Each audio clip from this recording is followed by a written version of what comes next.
right. Good afternoon, everybody. Uh, I'm playing around with my settings on Twitch. Hopefully, everything is working now.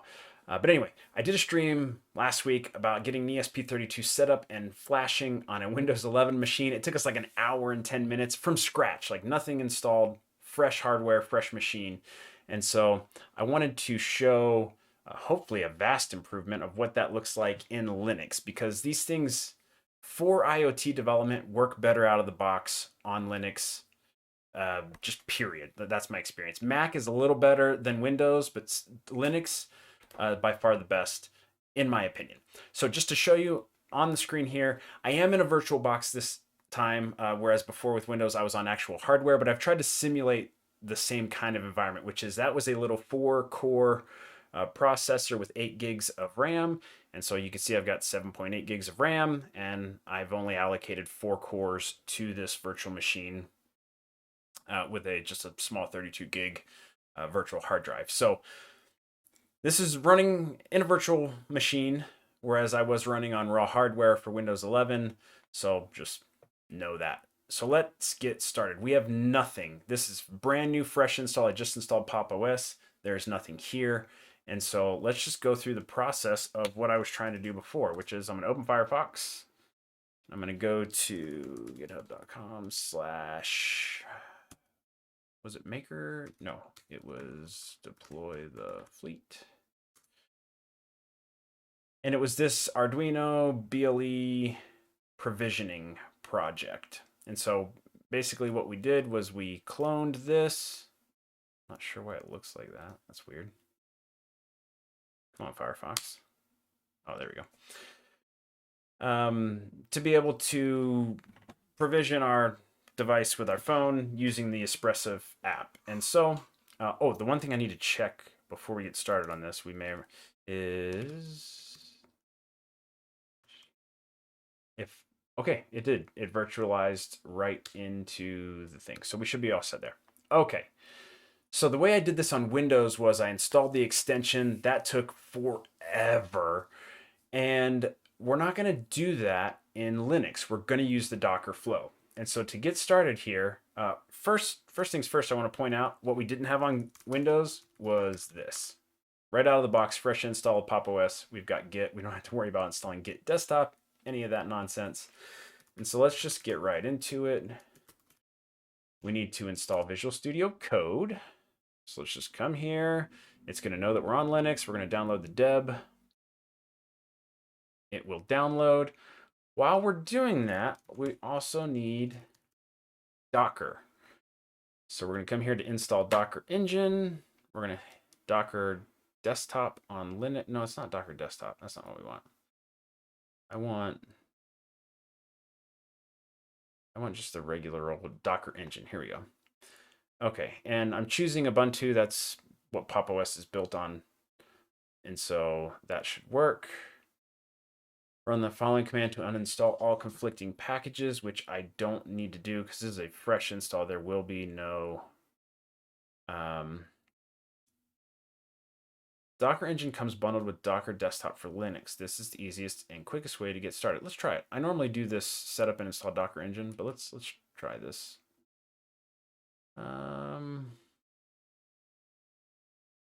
General system requirements, great. I don't need that. Generic installation, install on Ubuntu. For non-Geno, install. Okay, so let's run sudo apt-get update. You actually don't have to do get anymore. And then I hate when they do this, like Docker Desktop / version arch. Like I don't know. Maybe give me an example. Like for the latest, it would be,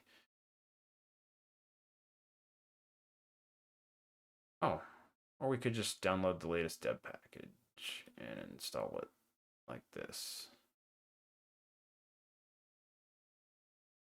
Okay. I've never installed Docker this way. I always just do the engine. So it's saying just install it straight away like that. So let's do that. CD into downloads and do sudo apt install. Oh. Dot slash. I don't know. Let's see. You're using unstable distribution that some required packages have not yet been created or been moved out of incoming. The following information helped you. Yeah, okay. So, yep, we're going to go through all the warts of Linux too. Following packages have unmet dependencies. Okay, so that doesn't work. Let's install VSCode,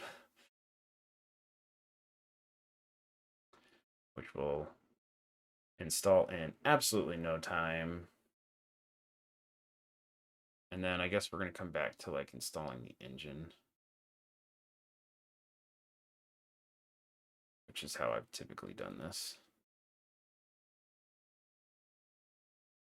which is basically running all of this. Okay. All right, VS Code is installed much quicker than on Windows, which is funny. It installs faster on Linux than it does on Windows. Let's just run all these commands. That was good. Add this keyring stuff. Dirt. And then do sudo apt update. Yeah, update.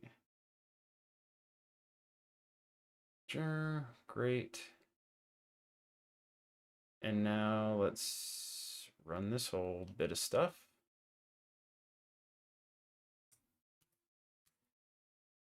Yes, I do.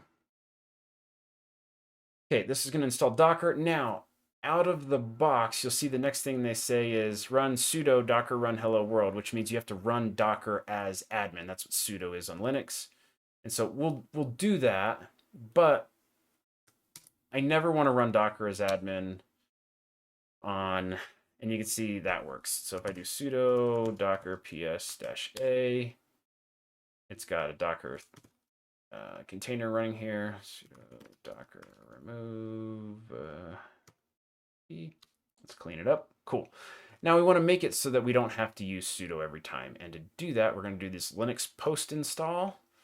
And basically, we just have to add ourselves to the Docker group, which we do like this. For that to take effect, we have to reboot. So let's do that. Come in here, we're going to do power off, log off, and we're going to do restart. And hopefully it comes back to the same size that it is currently.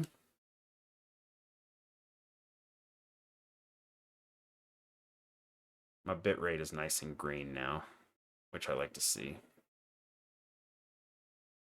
Okay. All right, so that is all we need prerequisite-wise to get going under Linux. As soon as this opens back up. All right. Let's launch Firefox again. Not now. Oh, open previous tabs. Yeah, I do want to open previous tabs. History. I want my, this guy. Okay. Now, we're going to launch VSCode.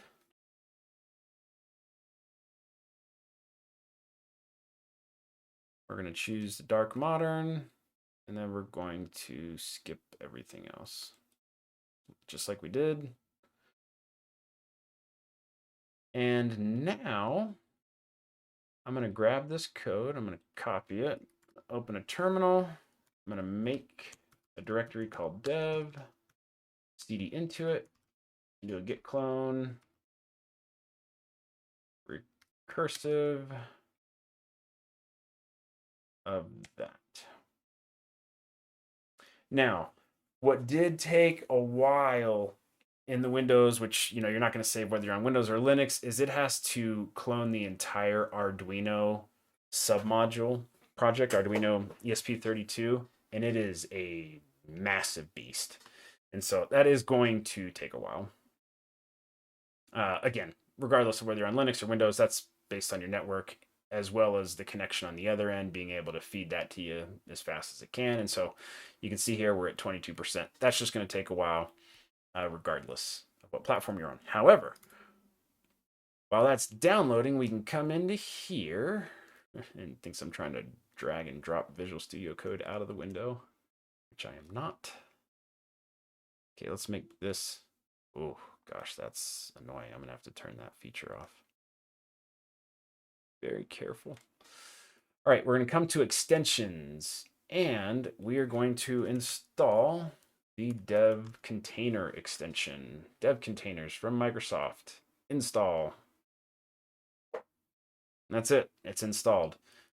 What that allows us to do is in this repository that we have, switch over and look at it. We have this dev container folder, and it has a Docker file and a dev container JSON in it that allows us seamlessly in VS Code to be able to move our development environment into a Docker container based on a Docker image. And so I don't need to install anything else on this system. All I installed was VS Code and Docker. I don't have to install any other dependencies, no expressive tool chains, no compilers, none of that.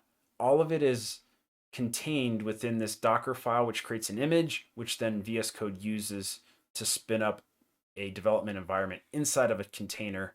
And that's where all of the dependencies are housed. And so, we're just over halfway done here. We just got to wait it out. And once we're done with that, we will open up the project here. And if all goes according as it should, we should be ready to build our Docker container, which will take just a couple minutes. And then we'll be able to build our firmware and flash it onto our device. That's it. Nothing else required. From that Windows stream I did, we spent a long time installing the esp-idf extension in VS Code. And we don't have to do any of that here. And I'll show you some of the things I like about this setup as opposed to the extension itself. The extension kind of gives you the Arduino feel where you can push buttons to have actions happen. For my projects, I like a lot more finer grained control over what I'm doing in my ESP32 projects. And so I'll show you some of that. All right, we're at 72%. We are getting there. So after this stream, I'm going to do a follow-up stream just right on the back of this. I'll end this one, take a 5-minute break, get a drink, and then I'm going to stream about having to fix an issue in the Deploy the Fleet Arduino library.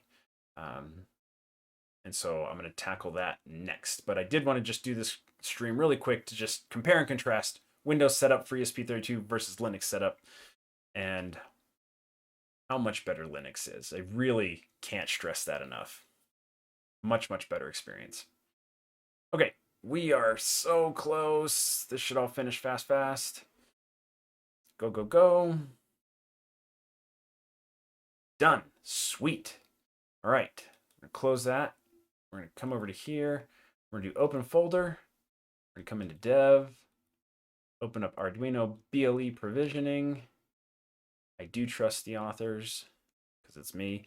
And you'll notice down here I get this. Oh, it's right behind me. Let me get out of the way. Reopen in container is what it says, kind of behind my chair there. That blue button. Reopen in container. So VS Code recognizes, hey, you've got a dev container folder. You want me to use that? And the answer is yes, even though it went away, even though the notification. Well, I guess I can click here. I can do reopen in container here. The other way is on the very opposite end, this blue button right here. You can also open it in container there. So I'm going to say reopen in container. And you will notice starting dev container. I'm going to hit show log. What it's got to do now is this is a one-time hit. It does need to build the image. And it hates me. Why does it hate me? Edit dev container locally. Docker buildx failed. Why?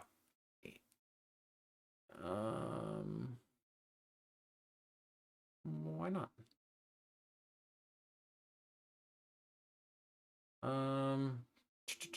Stop. Command failed to solve. What? Oh. I think I remember why. This is a issue that I had to solve in another project. Let's come over to our Docker file. This Debian stable slim, we can't use that. I need to be over here. We can't use stable slim. We've got to use, I think it's bullseye slim. I think that's right. Let's try again.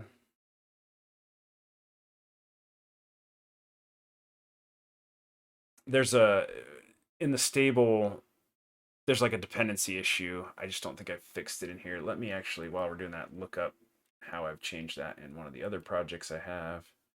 And I will update this repository so that it is correct there as well. Bullseye Slim is what I used before. Yeah. So for whatever reason, stable Slim doesn't work because one of these commands fail.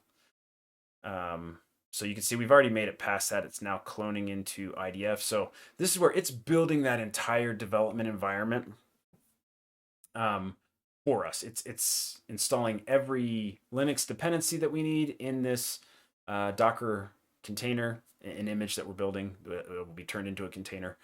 And then it's going to install IDF, put it on a specific version, download all the dependencies and tool sets that we need there. This is essentially like the installing the esp-idf extension in VS Code. This is that version of that.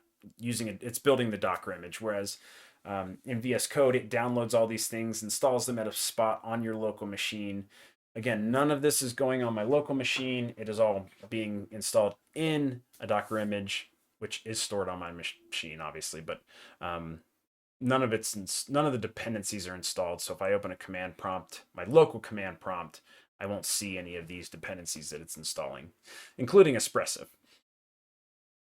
And so let's see. IDF is kind of a big project. It's not as big as the Arduino project, but it is a bigger project to download and clone. You can see all of the different sub modules that it has to clone into as well. So we're just going to let that run. What time are we at? We're at 18 minutes. Cool.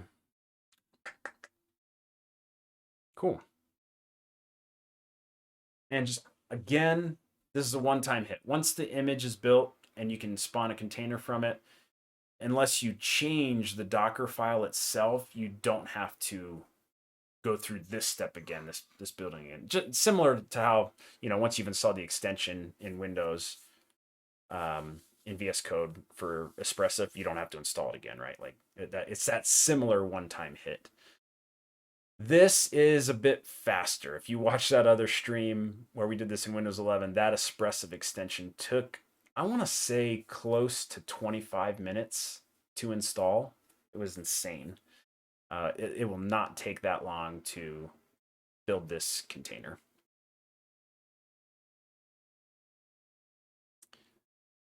Alrighty. What do we want to talk about in the meantime? While this is finishing up. So once this is done, we should be able to just build in Flash. Like, we should be close. Very close. Well, I'm just going to let that cruise.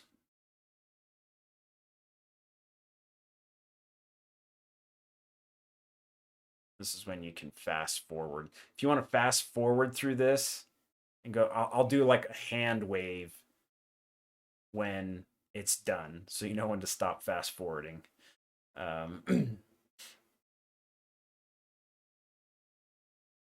Well, while that is loading, I'll talk to you about the other issues. So Deploy the Fleet is the OTA service that I built, that I run my little, if you haven't seen them, my puck holders all get their firmware updates through Deploy the Fleet. And so I built that service for me, but then extended it out for other people to use. And so got quite a few people using it, but somebody had reached out using the Arduino extension that I wrote and was having an issue when you don't have network connectivity if it times out, which I thought it should, but it doesn't look like it does. So that's what we're going to do in the next stream is I'll basically walk you through the process I'm going to go through to debug that. I think I've partially figured out what's going on there, but we're going to be digging down into the Arduino ESP32 module in IDF as well to figure out how we can make that a little more user-friendly. Because right now it has if you don't have connectivity, there's an issue. So, all right. And perfect. Here's my hand wave. We're done. You can see it's finishing up. It runs all this stuff to say I'm running a dev container. We can actually just get rid of that. So I'm going to kill terminal. And then I'm going to reopen another terminal. I do that with control backtick. And you'll notice right away, this is the thing I love about this setup, is now that I have this here, all of the IDF stuff is installed. So if I do IDF Pi version, like there you go, 4.4.4, which is hold. I should switch this whole project to 5. But I'm ready to go. If you from the Windows stream, all I wanted to do was run ESP tool, and it just wouldn't. I got a Node.js error, which was super weird. But you know, here it is. You get the information. Like you didn't pass me anything. So all the tools I need for IDF are right here in this environment. And again, just to beat this horse dead, I'm going to launch a terminal. This is a terminal on the local machine. This is not inside the dev container. So you can see here, if I do idf.py, it's going to be like, I have no idea what you're talking about. ESP tool .py, same thing. esp-idf is not installed on the native machine here. It's only installed in this Docker container.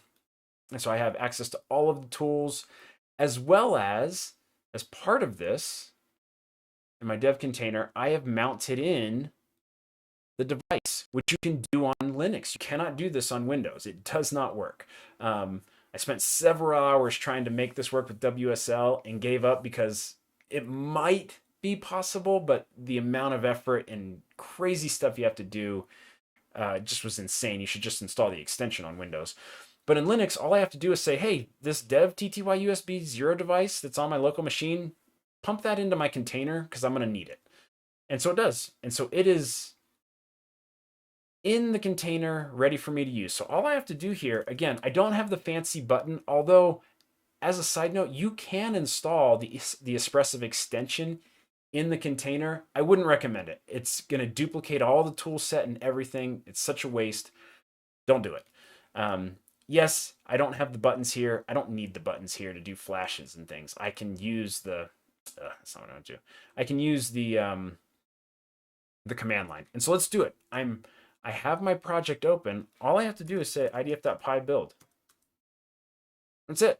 It's going to go through and it's going to build it. One thing you'll notice if you watch the Windows stream, this is way faster. I don't know what tax you're paying on Windows. Again, the system is similarly spec'd.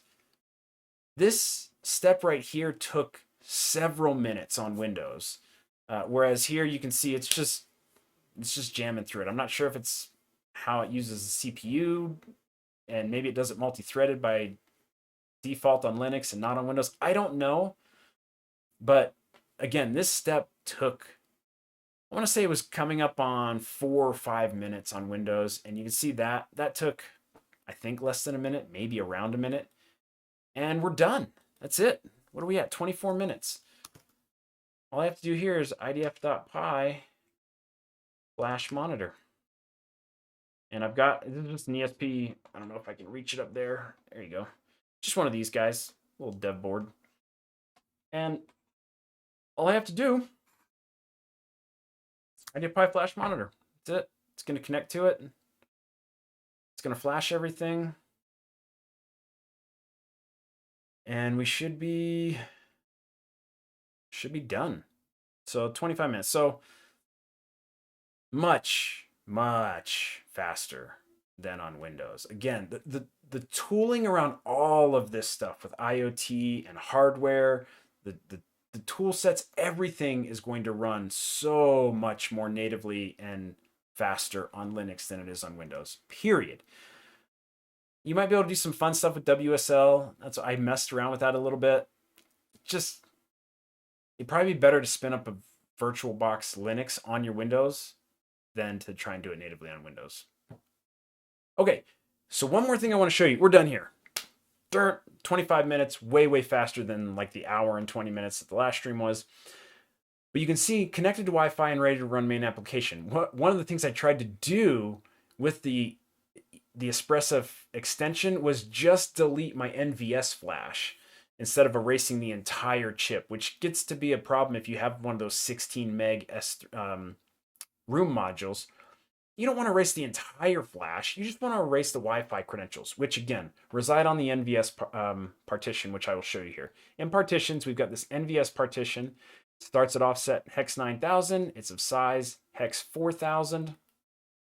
That's where your Wi-Fi credentials are stored. And so even though I just flashed this, it has those already. So that's why it said connected to Wi-Fi and ready to run. If I want to reset this to not have credentials, all I have to do is wipe out the NVS partition. So let me show you how to do that. Really easy. All we have to do is ESP tool. I don't know what this is asking me. Let's get rid of it. ESP tool. It's erase _ region, I believe. And you just give it the offset, 9000, and the size, 4000. So I'm going to erase the entire NVS partition, and I think that's the right command. Seems to be. Okay, and now I don't even need to re-flash it because it's already flashed. All I have to do is monitor. IDF, idf.py monitor. Okay, you'll see it'll reset, and now it's going to come in here and say, give credentials of your access point. Let me make it a little bigger. Give credentials of your access point using the esp-idf BLE provisioning app. Okay, and this is again where, for those that may have missed the Windows stream, we'll go through the whole thing. There's this ESP BLE Prov app. It's just that. From esp-idf, you can download it from the App Store on both iOS and Android, and I can hit provision device. It's going to say, I'm looking for a QR code. I say I don't have a QR code. It's going to say searching for BLE devices, and it found it, that little Prov DTF that's right up here. I'm going to click on that. It's going to, over Bluetooth, ask my ESP32 to scan for Wi-Fi networks and then return them to the app.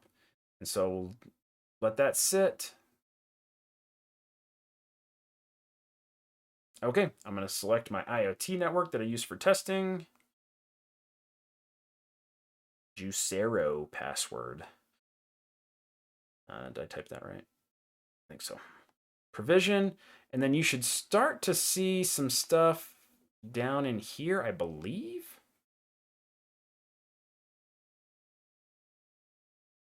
I don't know. It looks like it says okay, device has been successfully provisioned, but it feels like our monitor stopped updating. So I'm gonna hit okay. It really does look like the monitor. Oh, the monitor didn't stop. It stopped because I clicked. Okay, so where was it up here? Give credentials, and then it says waiting, and then it got my stuff. Here's my test dummy network that I have for IoT devices with the SSID and password. And then you can see it's connected. And it says connected to Wi-Fi and ready to run main application. So that was the whole purpose of this repo that I built, was for people to use IDF natively, not the Arduino IDE, to be able to provision their ESP32 project with over BLE versus things like soft AP or even hard coding their credentials. And so that's it. That's going to do it for the stream. Like I said, I wanted to show how this works in Linux. Much smoother process. And so yeah, if you have the choice, Linux over Windows for sure. And That's all it takes, and that's how you use a Docker dev container for this stuff as well. So hopefully you found that interesting, insightful. If you have any questions, stick them in the comments. Happy to answer those. Otherwise, we will see you next time.